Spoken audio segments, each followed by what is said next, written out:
Welcome to the Health Flow Podcast. I'm your host, Jean Armand. Join me weekly as I share health information that will educate and inspire you.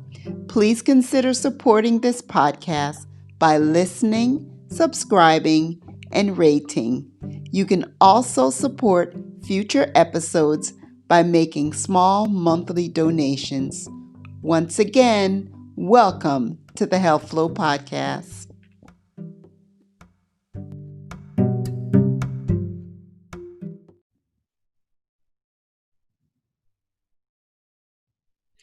Welcome to the Health Flow Podcast. This is actually episode number 25.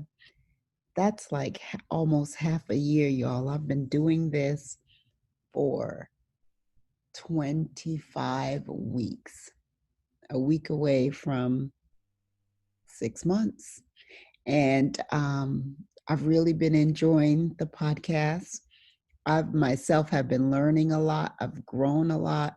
And I really hope that you all are still finding this helpful and informative. So, welcome to episode number 25. And my topic today is on menopause. Yes, you heard me, menopause.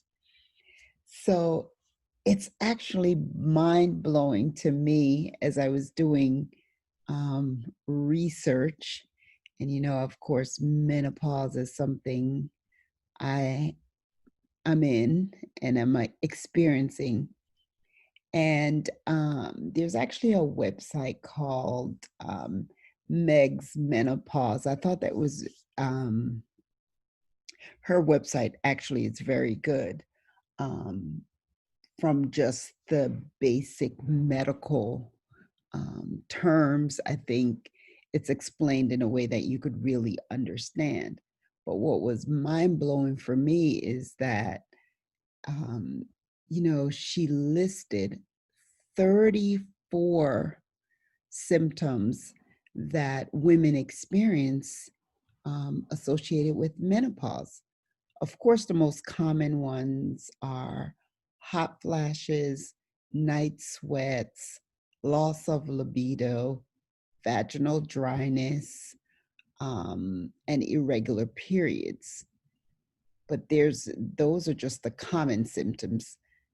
There's also mental symptoms. The mental symptoms are anxiety, being irritable, difficulty concentrating, mood swings, being foggy brain, feeling depressed, and even panic disorders. Physical changes that they say that are associated with menopause are fatigue, hair loss, sleep problems. Boy, I can attest to that. Dizziness, weight gain, bloating, allergies, brittle nails, osteoporosis, irregular heartbeat, changes in your body odor, or bladder problems. Now, pain, they actually have symptoms of related to pain that's associated to menopause, breast pain, headaches, joint pain, burning mouth, electric shock, nausea and digestive problems, dental problems, muscle tension, dry, itchy skin, and tingling extremities.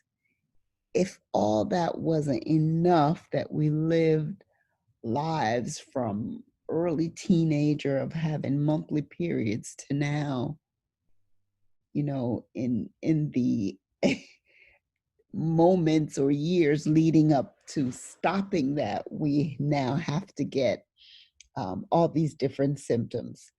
But every woman's journey with menopause is different. Like I said, many of us will experience the most common symptoms of the hot flashes and night sweats. But Menopause is the time in a woman's life when she actually stops having periods, and you have to stop it for 12 straight months. In the US, we say it's known that the average age for menopause is 51 years old, and the most common range of age is 48 to 55 years old. The things that influence menopause are your mother's age that she had menopause. Smoking, oh my goodness, like everything else, smoking causes women to reach menopause earlier. There's no other lifestyle factors that affects menopause more than smoking. Um, Smoking does damage to our ovaries. Another thing that can affect menopause is chemotherapy, because chemotherapy may also damage our ovaries and cause women to reach menopause earlier. If a person has ovarian surgeries, that can cause damage and also result in an earlier menopause. We talk about ethnicity. It's known that African American women, along with Hispanic women, we tend to go through menopause at an earlier time in life. Um, Chinese and Japanese women, they tend to reach menopause later than Caucasian women. Now, so here are some things that you may have believed actually affect menopause, but they actually don't. Things that don't influence menopause are the age of the onset of your period. So even if you started, the average age is 13 years old, but even if you started at 9 or 11, as some young girls have been known to start that early, it doesn't mean that you're going to, you know, stop earlier. The average age is still around 51, and the average range is 48 to 55. Pregnancy and breastfeeding have no impact on um, the age that you'll go through menopause. Use of hormonal birth control does not delay menopause. Even if you were to use birth control methods that actually stop ovulation, that doesn't matter because it doesn't stop the loss of follicles. There's no way to slow down menopause, but we can definitely speed it up. And speeding it up, like we said, with the chemotherapy, with smoking, if you have surgery. All right, so what we're seeing in some research, I don't know if you've heard of the BPA, which is bisphenol A. It's a chemical that's used in certain plastics, and researchers are actually studying BPA and its relationship to certain cancers and its effect on the reproductive system and our metabolic processes. So that there seems to be some relation, but it's still being researched. There's nothing definite yet. All right, let's talk about when the difference. So some women could actually have early menopause, and early menopause occurs if menopause happens before age 45. Then you could have premature menopause. And premature menopause is if you have if menopause occurs before age 40. There is a blood test that can be done to tell if a woman is going through early or premature menopause. and that's actually called FSH, or follicle stimulating hormone. FSH is a hormone that stimulates your ovary to produce estrogen. Low estrogen level is a sign that a woman may have early or premature menopause. So it does make sense if you think of it like this. It's like your estrogen level is low, so your follicle, your FSH, the follicle stimulating hormone, is high because it's saying with that low estrogen level, I need to stimulate, I need more to make estrogen, but it doesn't happen um, when you're going through early or premature menopause. Now, we can talk about the um, peri-menopause.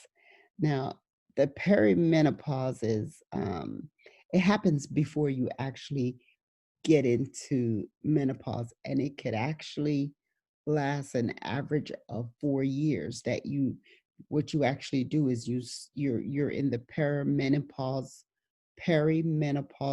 period, which you're starting, your estrogen levels are just, they're fluctuating during this time. They're up and down. And during this time, you can have um, emotional and physical symptoms. The main symptom in the perimenopausal period is really just irregular periods. Um, you may notice mood swings or even increased anxiety, but this is the time that women can have, they can have heavy bleeding 1 month, or then um, heavy bleeding and longer periods, and then not have a period for 2 to 3 months, and then another month it's lighter. It's just, that fluctuation in your estrogen level is um, really causing all these different symptoms that you may have in the perimenopausal period. And like I said, this period can happen up to 4 years before you finally get into menopause. So, during the final years of the perimenopausal period, the estrogen production slows down very quickly. At this time, some women may start to have hot flashes. They may feel tired. During the perimenopausal phase, a woman can actually still get pregnant, because the perimenopausal phase does not end until when menopause begins. And during menopause, the ovaries stop producing eggs. And like I said, you have to go 12 straight months of not having your period. So I've had situation where women will have, the year before they had a period 2 times in that whole year. It doesn't matter. I've known others to go through 11 straight months of no period, and on that 12th month they're having a period. So that's still not menopause. You start the clock all over again once you get a period. So the postmenopauses begin when a woman have not had a period for 12 consecutive months, 12 straight months.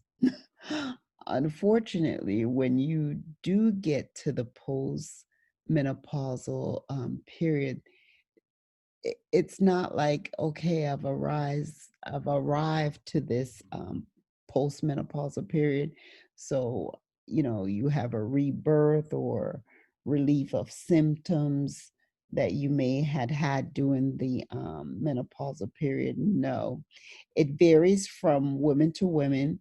Some women may feel more energized, while others continue to have the hot flashes, the night sweats. During the perimenopausal period, it's very important to have regular checkups, because women are at risk for osteoporosis and heart disease because of the lower estrogen production.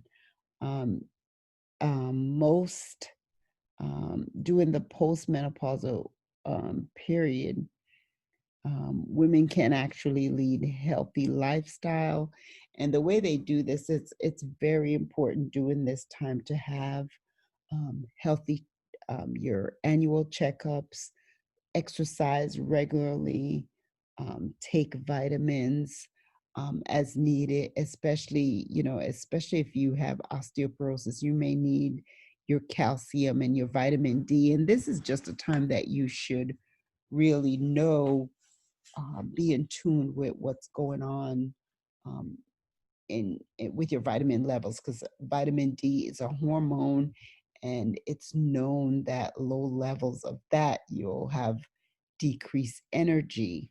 You need vitamin D to help with your absorption of calcium, so that's all important. I think the take home for this is that um, no two women will um, have the very same exact symptoms. Um, it more than a lot of times is similar to how your mother is a good judge of what you may experience. I think for a lot of women, the hard time is, um, when you have during the perimenopausal period where you're having the irregular periods, because due to that fluctuation, like I said, of estrogen, and just how, everything, your life can change so much because you just don't know what used to be predictable is no longer predictable, and you may be bleeding so heavily. So, on top of that symptom, the stress of that, you're anemic, so you add even more fatigue and irritability. I just, it's a lot, but I do believe you can go through it um, healthy and be healthy. It is important to. It's the battle of the bulge for a lot of women. This is the time that we're just stacking on the weight, and we just can't figure out why. But it's because our hormones are just, unbalanced. Um, and it's just, I know for me personally, exercising just made me feel so much better. A good workout, a good sweat. I struggled a lot with sleeping. And the reason I struggled with sleeping is I remember going to my doctor and saying, I need help to sleep. I need to sleep like 3, 4 nights of just sleeping 2 and 3 hours, or just tossing and turning all night long. And I remember my doctor had recommended clonidine, because the clonidine is a medication that can be used. There's several purposes, but one of it is, um, one of the known reasons are for hypertension or like withdrawal symptoms. And but my primary care doctor explained to me that one of the off-label use for clonidine was to help with the night sweats. So if her explanation, and I think she was absolutely right, if you if your sleep is really being interrupted because you have the night sweats, which wake you up. So, and that interruption in your sleep is what, keeps on causing. So the night sweats can occur every couple hours. So every couple hours you're up tossing and turning. Um, it's it's such a, I can't even, I know for women who are experiencing it, and obviously this is just an episode more for my ladies, but also for the guys to understand what their wives and girlfriends and, family may be going through, if you could just imagine that you're sitting there. For me, I never like broke out in sweat. I remember years ago during the summertime, I was standing in line at the mail room. I had stopped to the mail office, the post office for some reason. And yes, it was warm outside, but we were inside with the AC. And there was an African American woman I would never forget. She was standing there and she was drenched with sweat. I said, Lord, please don't let me have to go through that. And I just couldn't even understand it. And she knew, you could tell that this is something that she regularly gone through. Um, I know that, there's back and forth conversation about the safety of hormone replacement therapy. But the sight of this woman, if I was experiencing what she was experiencing, if I ever experienced what she experienced, I would have been a candidate. I would find out all the information I could, but I could not suffer like that. The times that I would just, what happens is that it's an internal heat. No one can see it, but you could feel it. What happens to me personally is in the back of my neck, it would be as if someone just put a warm, I don't know if you ever had a hot neck pillow or a hot towel placed on your neck. All of a sudden, this heat that's on my neck, but I never broke out in sweats. During the night, I like the thing that suffered for me the most were the night sweats where, and it's not even that I sweat, it was just that this heat from nowhere. It doesn't matter if it was like whether it was summer or winter, whether I would always sleep with a fan because it was, you knew it was coming. My ceiling fan is always working. I know you ladies out there know about this. So it's a challenge, but definitely it's just part of our life. It's just what, you know, it's an existing thing that many have gone before us and dealt with it, and we're going to continue to deal with it. It does affect some women more severely than others. I feel like I'm one of those blessed females that I didn't suffer any severe mental issue. I mean, people are become depressed. These things are real. They're, the depression, the inability to function to their full capacity, the change that it has on their lives. So, for those that it is hitting that severe, I really recommend that you have open communication with your physician, never to be afraid to tell what's really going on. When you go in to see your primary care physician, your nurse practitioner, you are the one with all the answers to the diagnosis. So write things down as you experience it so you don't have to guess when you go into your doctor. You don't have to suffer and go through some of the things that I've seen women doing the perimenopausal, where they have the excessive bleeding, they're severely anemic. If you're like, things can be done. There's lots of things that can be done to stop that bleeding. You don't have to suffer. Being anemic, meaning you have low iron levels, it's hard to function. And if your hemoglobin becomes so low, it puts you at risk for, you can have a heart attack, you can have a stroke. So it's it can affect you in a lot of ways. So I don't want you to feel like, oh, this is just something that I have to go through. If your symptoms are severe, you need to see your doctor. You need to, you know, get it treated. You know, you need some help. There's help. Don't be ashamed. Don't be afraid. Go get help so you can. This thing doesn't have to take you over. um, you know, the depression is real, so you will may need. I know there's some women who during this time are placed on antidepressants.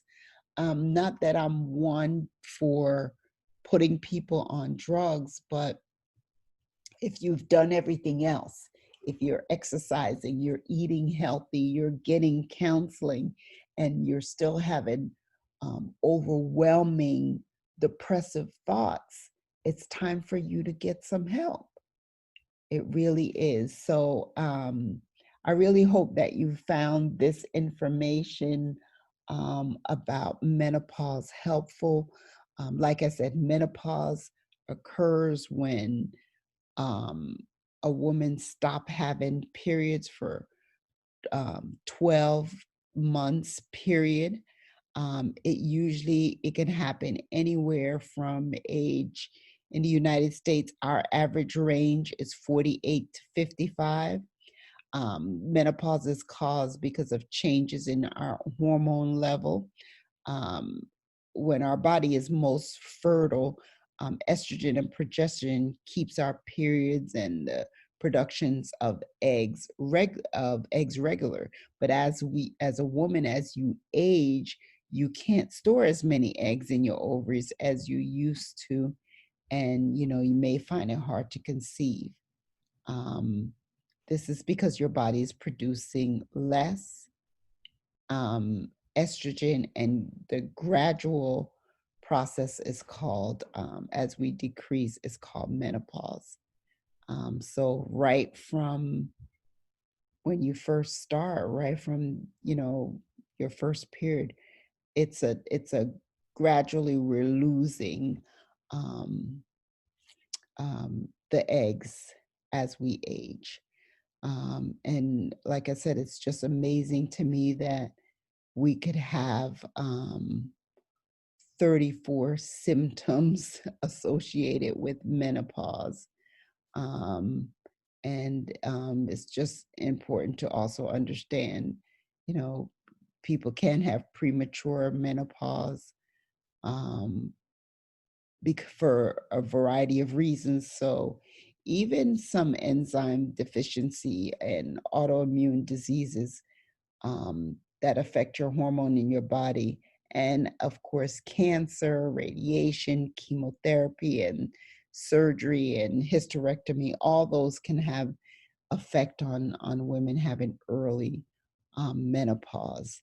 Um, what I will do is make sure that I have some information associated with this episode so that you can go ahead and look it up. I mean, I really hope you found this informative, and continue to just to support me and continue to support others.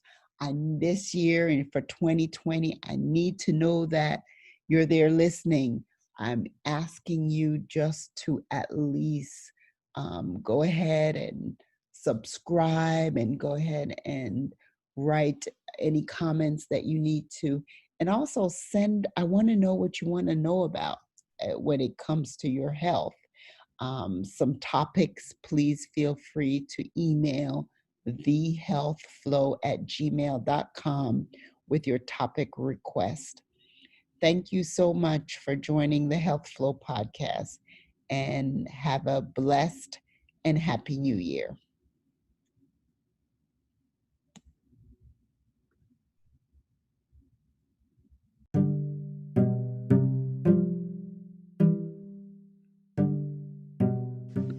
Thank you for listening to the Health Flow podcast. Your support is much appreciated. It is my goal to share health information that you find helpful. Email topics of interest to thehealthflow@gmail.com. Follow me on Instagram at thehealthflow, also on Facebook at The Health Flow.